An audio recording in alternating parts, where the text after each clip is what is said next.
Hello दोस्तों, चक्रवृद्धि ब्याज के एक और वीडियो में आपका स्वागत है। देखो, आज का हमारा पहला क्वेश्चन क्या है। 25,600 रुपये की राशि पर 12 से 1/2% वार्षिक दर से 2 वर्ष से 6 माह का चक्रवृद्धि ब्याज ज्ञात करें। तो जब भी ऐसा क्वेश्चन आए कि 6 महीने या दिन वाला भी क्वेश्चन आए तो हमको इसको ट्री मेथड से करना है। ठीक है, तो देखो सबसे पहले इसमें रेट क्या दिया हुआ है, 12 से 1/2%। इसको हम लोग क्या लिखेंगे, 1/8। ठीक है, राशि क्या दिया हुआ है, 25,600। अब इसका 1/8 निकालेंगे तो कितना होगा, 8 एकमा 8 3 24, 8 2 16, 3200 यहाँ पे आ जाएगा। ठीक है, तो पहले तीनों साल तो देखो 2 वर्ष तो पहले हो गया और 6 महीना यहाँ पे दिया हुआ है। तो हम लोग 6 महीने का ब्याज कैसे निकालेंगे, पूरा पहले 3 वर्ष का ब्याज निकाल लेंगे। ठीक है, तो कैसे होगा, देखो तीनों साल 3200 रुपये ब्याज लग जाएगा। अब ये 3200 का 1/8 निकालेंगे तो 8 चौक 32, यहाँ पे आ जाएगा 400। ठीक है, ये दोनों 3200 का यहाँ निकालेंगे 400 400, ये 400 का 1/8 निकालेंगे तो कितना हो जाएगा, 50। तो इस तरह से पहले साल 3200 ब्याज लग जाएगा, दूसरे साल कितना ब्याज लग जाएगा, 3600, और तीसरे साल 32 8 40, 4050। ठीक है, अब क्या करेंगे, देखो ये हम लोग पूरा 3 साल के ब्याज निकाले हैं। ठीक है, और यहाँ पूछा क्या है, वो 6 महीने का ब्याज। ठीक है, तो क्या करेंगे, इस तीसरे साल का जो ब्याज आया है उसका 6 महीने का ब्याज हम लोग निकाल लेते हैं। तो ये 6 महीना में है ना, इसको हम लोग साल में बदल देंगे तो क्या हो जाएगा, 12 से इसको भागित कर देंगे क्योंकि 12 महीने का एक साल होता है। तो 6 कम 6, 6 दूने 12। अब 2 से इसको डिवाइड कर दो, 2 दूने 4, 2 शून्यम, 2 दूने 4, 2 पंचे 10। ठीक है, तो ये आ गया 6 महीने का ब्याज। इस तरह से देखो, अब सबको जोड़ दो।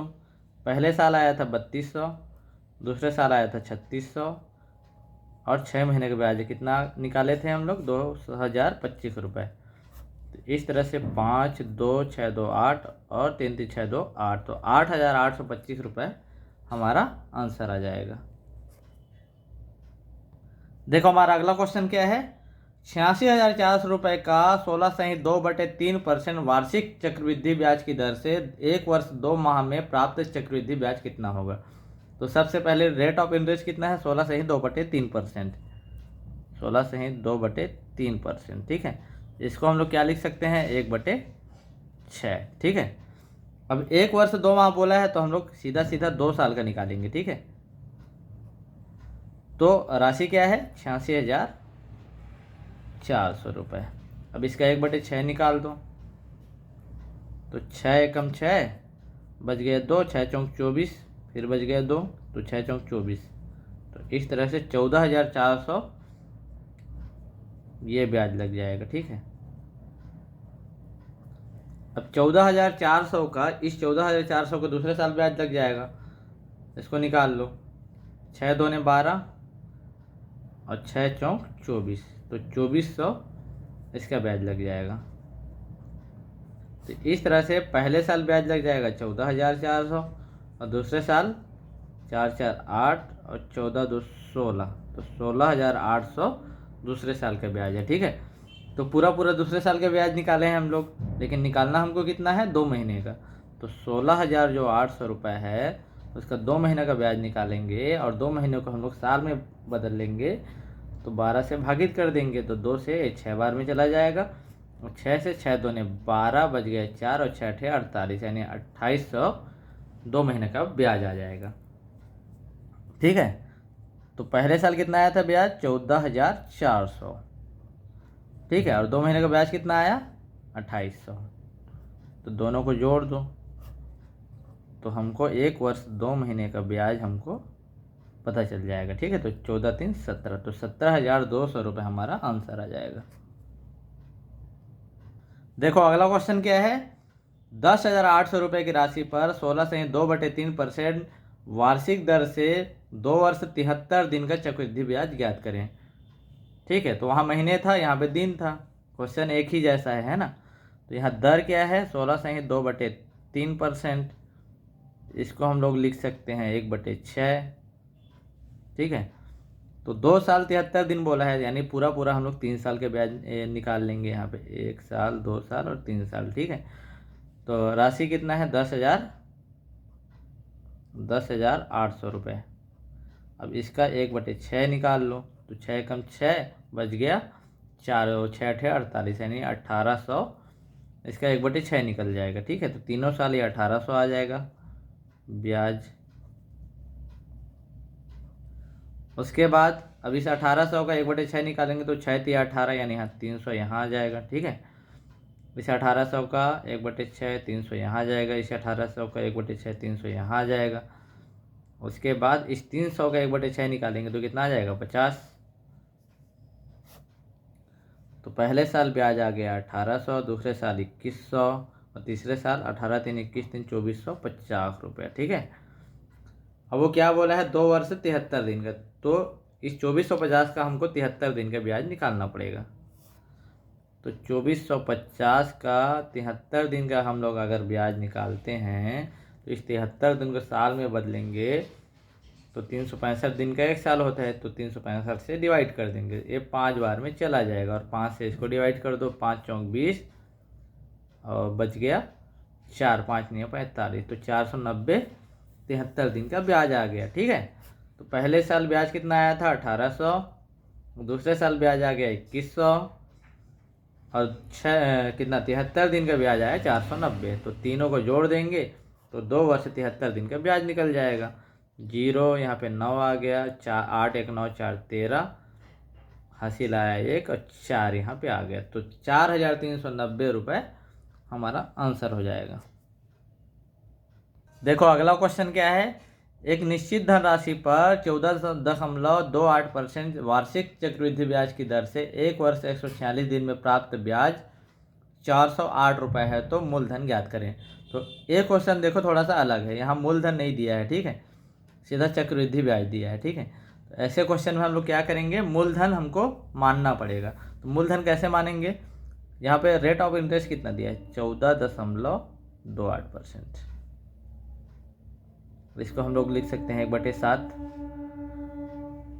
अब हमको मूलधन ऐसा मानना है जो 7 से कट जाए। ठीक है, अब यहाँ देखो हमको 2 साल का यहाँ पे पूरा पूरा निकालना पड़ेगा। ठीक है, तो ऐसा संख्या मानना है जो 7 से कट जाए, उसके बाद जो संख्या है वो भी 7 से कट जाए। ठीक है, तो क्या मान सकते हैं हम लोग, मूलधन हम लोग मान लेते हैं 49 यहाँ पे। ठीक है, 49 क्यों माने यहाँ पे आगे आपको पता चल जाएगा। तब 49 का 1/7 निकालोगे तो 7 सत्ते 49, कितना आ जाएगा 7। तो 7 तो पहले दोनों साल ब्याज मिल जाएगा हमको 49 के ऊपर, है ना। अब ये 7 का 1/7 निकालेंगे, 7 का 1/7 निकालेंगे तो हमारा आंसर क्या आ जाएगा 1। तो इस 7 का 1/7 कितना आ जाएगा 1। ठीक है, तो पहले साल ब्याज कितना मिला हमको 7 और दूसरे साल कितना मिल गया ब्याज 7 1 8। ठीक है, तो ये 2 साल का पूरा पूरा ब्याज है 8 जो है। ठीक है, हमको दूसरे साल का 146 दिन का निकालना है। ठीक है, तो इस 8 का हमको क्या कर देंगे 146 दिन का हमको क्या करेंगे ब्याज निकालेंगे। ठीक है, तो 146 को इससे डिवाइड करेंगे 365 से, 73 से 2 बार में चला जाएगा, ये 5 बार में चला जाएगा। ठीक है, तो 8 दूने 16 हो गया, और 16 को 5 से डिवाइड करेंगे तो कितना बचेगा 5 3 15 और 5 दूने 10। ठीक है, तो ये 146 दिन का ब्याज आ गया। ठीक है, यानी पहले साल का कितना आया था ब्याज 7, ये आया था ना, और 146 दिन का ब्याज कितना आया 3.2, यानी टोटल ब्याज आ गया 10.2। ठीक है, टोटल ब्याज 10.2 आ गया। अब देखो आगे क्या करेंगे, टोटल ब्याज यहाँ पे दिया हुआ है 408, यानी 10.2 का वैल्यू है 408, टोटल ब्याज दिया हुआ है यहाँ पे। ठीक है, यानी 408 10.2 है, तो ये दशमलव को हटा के यहाँ पे 0 लगा देते हैं। ठीक है, और हमको क्या पूछा है वो मूलधन पूछा है। ठीक है, तो जो पूछा रहता है यहाँ पे उसका मल्टीप्लाई हो जाता है। तो मूलधन का हम लोग क्या माने थे 49 माने थे, तो 49 से यहाँ पे मल्टीप्लाई कर देंगे। 102 से ये 102 दूने 408 है ना, यानी 40 बार में चला जाएगा। तो इसका गुणा कर दो, 0 का 0, 4 नहीं 36 और 4 चौक 16 3 19, तो 1960 हमारा आंसर आ जाएगा। देखो अगला क्वेश्चन क्या है, 225 रुपये 2 वर्ष में 256 रुपये बन जाते हैं, तो चक्रवृद्धि ब्याज की दर ज्ञात कीजिए। तो ऐसे क्वेश्चन को करने के लिए मैं आपको एक ट्रिक बता रहा हूँ, ठीक है। कैसे करेंगे, देखो 225 रुपये है, वो कितना बन जा रहा है, 256 बन जा रहा है, ठीक है। कितने साल में, 2 साल में, ठीक है। तो यहाँ क्या करेंगे हम लोग, समय को देखेंगे, ठीक है। 2 साल दिया है तो इसमें क्या लगा देंगे, वर्गमूल लगा देंगे। दोनों में क्या लगा देंगे, वर्गमूल लगा देंगे, ठीक है, जिससे हमारा एक अनुपात निकल के आ जाएगा। देखो दोनों में वर्गमूल लगा दो, 225 इसका वर्गमूल है तो 15 का है ना, 256 किसका वर्गमूल वर्ग है, 16 का। तो एक अनुपात निकल के आ गया हमारा, ठीक है। अब देखो बढ़ोतरी कितने की हो रही है, 1 की। तो 1 की बढ़ोतरी हो रही है 15 के ऊपर, और दर निकालना है हमको, तो 100 से मल्टीप्लाई कर देंगे। तो 5 तिया 15 और 5 से 20 बार में चला जाएगा, ठीक है। तो 3 छक्के 18 और 2 20, ठीक है। तो 6 से 2/3% हमारा आंसर आ जाएगा। देखो अगला क्वेश्चन क्या है, 2304 रुपये 2 वर्ष में 2500 रुपये बन जाते हैं, चक्रवृद्धि ब्याज की दर ज्ञात कीजिए, ठीक है। इसको भी हम लोग उसी विधि से करेंगे। तो 2304 रुपये है, ठीक है, कितना बन जाता है, 2500 बन जाता है। कितने साल में, 2 साल में, ठीक है। अब यहाँ 2 साल दिया है ना, तो क्या लगाएंगे हम लोग, वर्गमूल लगाएंगे, ठीक है। तो 2304 रुपये और ये 2500 रुपये, दोनों में क्या लगा देंगे, वर्गमूल, ठीक है। तो ये तो साफ साफ दिख रहा है 50 का वर्गमूल है, ठीक है, वर्ग है, 2500 50 का वर्ग है, और ये किसका है, 48 का, ठीक है। तो 2 की बढ़ोतरी हो रही है, 2 की बढ़ोतरी हो रही है किसके ऊपर, 48 के ऊपर, इंटू 100 कर दो। तो 2 से 24 बार में चला जाएगा, और 4 छक्का 24 और 4 से ये 25 बार में चला जाएगा, ठीक है। यानी 6 चौक 24 एक 25, तो 4 से ही 1/6% हमारा आंसर आ जाएगा। देखो अगला क्वेश्चन क्या है, 1024 रुपये 3 वर्ष में 1458 रुपये बन जाते हैं, चक्रवृद्धि ब्याज की दर ज्ञात करें, ठीक है। अभी देखो अब 3 साल रहेगा तो हम लोग क्या करेंगे, क्यूब रूट लगाएंगे इसमें, ठीक है, घनमूल लगा देंगे इसमें। अब देखो 1024 रुपये कितना बन जा रहा है, 1458 रुपये बन जा रहा है, कितने साल में, 3 साल में।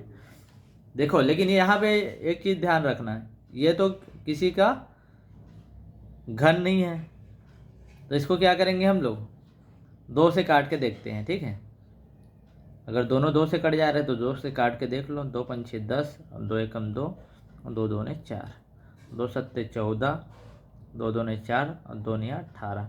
अब देखो 512 8 का घन है ना, क्योंकि 3 साल है इसलिए हम लोग क्या लगा देंगे, इसमें घनमूल लगा देंगे। तो ये 8 का घन है और ये 9 का घन है, ठीक है। तो 1 की बढ़ोतरी हो रही है, यहाँ पे 1 की बढ़ोतरी हो रही है, 1 की बढ़ोतरी हो रही है 8 के ऊपर, और रेट निकालने के लिए हम लोग क्या कर देंगे, 100 से मल्टीप्लाई कर देंगे। तो 4 दूने 8 हो जाएगा और 4 से 25 बार में चला जाएगा। तो इस तरह से 12.5% हमारा आंसर आ जाएगा। देखो अगला क्वेश्चन क्या है, कुछ रुपए 3 वर्ष में अपना 8 गुना हो जाते हैं, चक्रवृद्धि ब्याज की दर ज्ञात कीजिए, ठीक है। तो मान लो धन 1 था, फिर बढ़ के वो 8 हो गया है ना, 1 था बढ़ के 8 हो गया, 8 गुना हो गया है ना, कितने साल में, 3 साल में, ठीक है। तो इसका हम लोग क्या कर देंगे, घनमूल निकाल देंगे। तो 1 का घनमूल निकालेंगे तो कितना आ जाएगा 1, और 8 का कितना आ जाएगा 2। ठीक है, तो 1 की बढ़ोतरी हो रही है 1 के ऊपर, और रेट निकालना है तो 100 से मल्टीप्लाई कर दो, तो हमारा आंसर आ जाएगा 100%। देखो अगला क्वेश्चन क्या है, चक्रवृद्धि ब्याज की निश्चित दर से कुछ रुपए 5 वर्ष में 625 रुपए और 7 वर्ष में 784 रुपए बन जाते हैं, दर ज्ञात करें। ठीक है, तो इस क्वेश्चन को भी उसी तरीके से करना होगा। तो कैसे करेंगे, 5 साल में वो कितना बन जा रहा है 625 रुपये, और 7 साल में कितना बन जा रहा है वही 784। ठीक है, तो इन दोनों के बीच में कितने साल का डिफरेंस है 2 साल का, तो दोनों में हम लोग क्या लगा देंगे, वर्गमूल लगा देंगे। ठीक है, 625 और 784।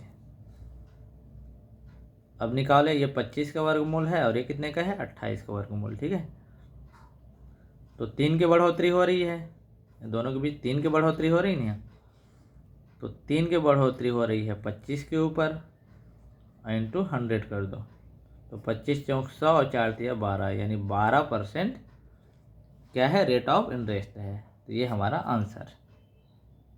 देखो अगला क्वेश्चन क्या है, चक्रवृद्धि ब्याज की निश्चित दर से कुछ रुपए 6 वर्ष में 1000 और 9 वर्ष में 1331 रुपये बन जाते हैं, दर ज्ञात कीजिए। ठीक है, तो 6 साल में कितना बन जा रहा है, 6 साल में बन जा रहा है वह 1000 रुपये, और 9 साल में बन जा रहा है 1331 रुपये। ठीक है, दोनों के बीच डिफरेंस कितना है 3 साल का। ठीक है, दोनों के बीच डिफरेंस कितना है 3 साल का, तो हम लोग क्या लगाएंगे इसमें, क्यूब रूट लगा देंगे। 1331 में भी क्या लगा देंगे, क्यूब रूट लगा देंगे।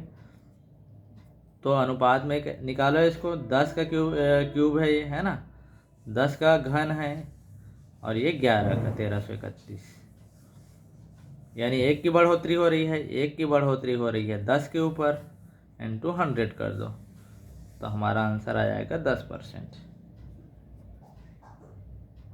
देखो अगला क्वेश्चन क्या है, चक्रवृद्धि ब्याज की निश्चित दर से कुछ रुपए 2 वर्ष में 3 गुना हो जाते हैं, तो कितने वर्ष में 27 गुना हो जाएंगे। ठीक है, तो इस तरह के क्वेश्चन को कैसे करेंगे, इसमें जो समय रहता है हमेशा पहाड़े में चलता है, और जो गुना रहता है वो घात में चलता है। कैसे, मैं आपको बताता हूँ। जैसे हाँ देखो, 2 वर्ष में कितना बोला है 3 गुना, तो इसको हम लोग क्या लिख सकते हैं 3 की घात 1, और इसको क्या लिखेंगे 2 गुणा 1। ठीक है, तो इधर का जो संख्या रहेगा हमेशा कॉमन रहेगा, इतना याद रखना। और इधर जो संख्या रहेगा इधर वो घात में रहेगा।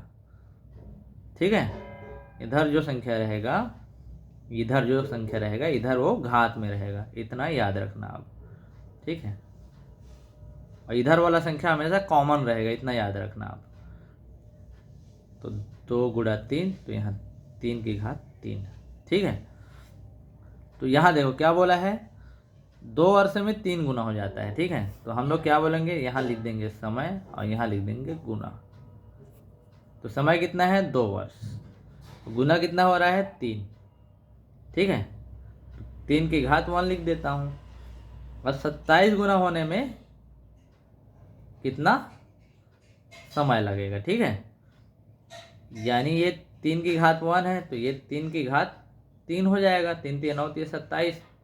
ठीक है, ये 2 गुणा 1 था, है ना, तो यानी ये 2 गुणा, मैंने क्या बोला था 2 गुणा जो घात में रहेगा यहाँ के गुणा होगा, तो यानी 2 तिया 6 साल में वह 27 गुना हो जाएगा, तो ये हमारा आंसर हो जाएगा। देखो अगला क्वेश्चन क्या है, चक्रवृद्धि ब्याज की निश्चित दर से कुछ रुपए 7 वर्ष में 4 गुना हो जाते हैं, तो कितने वर्ष में 64 गुना हो जाएंगे। ठीक है, तो 7 वर्ष में हो जा रहा है 4 गुना। ठीक है, तो 64 गुना कितने साल में हो जाएंगे। ठीक है, तो इसको हम लोग लिख सकते हैं 4 की घात 1, तो यहाँ हो जाएगा 7 गुणा 1। ठीक है, इसको ये 4 का ये क्या है क्यूब है, 4 चौक 16, 16 चौक 64, तो ये संख्या हमेशा कॉमन रहेगा, इतना याद रखना है। इधर जो लेफ्ट साइड में रहेगा वो हमेशा कॉमन रहेगा, और ये जो घात है यहाँ के गुणा हो जाएगा। तो यानी 7 या 21 साल में ये क्या हो जाएगा, 64 गुना हो जाएगा। चक्रवृद्धि ब्याज की निश्चित दर से कुछ रुपए 3 वर्षों में 8 गुना हो जाते हैं, तो कितने वर्षों में 16 गुना हो जाएंगे। अब यहाँ देखो, समय दिया है और गुना कितना कितना दिया है, 3 साल में हो जा रहा है, वो कितना गुना हो जा रहा है, 8 गुना। ठीक है, तो कितने साल में हो जाएगा, 16 गुना। अब यहाँ देखो, मान लो यहाँ पे मैं 8 की घात 1 करूँगा तो यहाँ 3 गुणा 1 हो जाएगा। ठीक है, लेकिन यहाँ 8 की घात 2 करूँगा तो 8 8 64 हो जाएगा, तो यहाँ 8 तो नहीं आएगा। ठीक है, तो यहाँ हम लोग क्या ले सकते हैं, 2 का क्या ले सकते हैं, क्यूब ले सकते हैं। ठीक है, 2 दूने 4 दूने 8। ठीक है, तो मैंने क्या बोला था, यहाँ जो घात रहेगा ये राइट साइड में रहेगा, और जो कॉमन संख्या है वो लेफ्ट में रहेगा। तो 3 का किससे गुणा करूँगा तो 3 आ जाएगा 1 से। ठीक है, यानी 1 जो है आगे कॉमन चलेगा। ठीक है, अब ये 2 की घात 3 है, 2 की घात 4 करेंगे तो 16 आ जाएगा, 2 दूने 4 दूने 8 दूने 16। ठीक है, और 1 तो कॉमन चल रहा है यहाँ, यानी यहाँ पे मैं किसका गुणा कर दूंगा, 4 का। इस तरह से 4 साल में वह 16 गुना हो जाएगा। देखो अगला क्वेश्चन क्या है, अगर कोई धन 15 वर्ष में चक्रवृद्धि ब्याज की दर से अपना 27 गुना हो जाता है तो 25 वर्ष में वह धन कितना गुना हो जाएगा। ठीक है, तो समय कितना दिया है और गुना कितना दिया है। समय दिया है 15 वर्ष और गुना कितना दिया है, 27 गुना। अब यहाँ देखो, ये 3 का क्या है, क्यूब है, यानी ये 3 का क्यूब है। ठीक है, 3 का क्या है, क्यूब है, तो 25 वर्ष में कितना होगा बोल रहा है। ठीक है, तब मैंने क्या बोला था, ये जो घात रहेगा यहाँ राइट साइड में, ठीक है, गुणे के राइट साइड में रहेगा। ठीक है, ये बात समझ में आया, ये जो घात है वो गुणा के राइट साइड में रहेगा, और जो कॉमन संख्या ये यहाँ पे रहेगा लेफ्ट साइड में गुणा के। ठीक है, तो 3 का किससे गुणा करूँगा तो 15 आ जाएगा, 5 का। ठीक है, यानी 5 क्या है, कॉमन संख्या है। कॉमन संख्या कितना है, 5 है। अब 5 का किससे गुणा करूँगा तो 25 आ जाएगा 5 से। ठीक है, यानी और ये भी वही संख्या रहता है, ये तो आपको पता ही है ना। यानी 3 की घात में क्या करूँगा, ये वाला संख्या को लूँगा 5। ठीक है, तो 3 3 9 3 27 3 81, और 81 गुणा 3 करूँगा तो 3 एकम 3 3 8 24, 243 गुना हो जाएगा वो, ये हमारा आंसर हो जाएगा। देखो अगला क्वेश्चन क्या है, अगर कोई धन 27 वर्ष में चक्रवृद्धि ब्याज की दर से अपना 64 गुना हो जाता है तो कितने वर्षों में वह धन 512 गुना हो जाएगा। ठीक है, तो समय और यहाँ गुना, तो 27 वर्ष में वो कितना गुना हो जा रहा है, 64 गुना। ठीक है, तो 512 गुना कितने साल में हो जाएगा। तो देखो ये 8 का वर्ग है, 8 का वर्ग है। ठीक है, और ये क्या है, 8 का क्यूब। ठीक है, ये 8 का क्यूब है। अब देखो ये जो वर्ग है ये गुणा किस साइड में रहेगा, मल्टीप्लाई होके, तो 2 का किससे गुणा करूँगी 27 हो जाएगा, तो 13.5 यानी 13.5 से मल्टीप्लाई कर देता हूँ। ठीक है, तो 13.5 इंटू यहाँ क्या है घात में 3, तो 3 से मल्टीप्लाई करूँगा तो 3 पंचे 15, और 3 3 9 1 10, और 3 एकम 3 1 4। ठीक है, एक संख्या के बाद दशमलव, तो 4.5 मतलब 40.5 वर्ष में ये क्या हो जाएगा, 512 गुना हो जाएगा। तो इस तरह से ये हमारा आंसर हो जाएगा। अगर वीडियो अच्छा लगा तो वीडियो को लाइक कर देना, चैनल को सब्सक्राइब कर देना। धन्यवाद।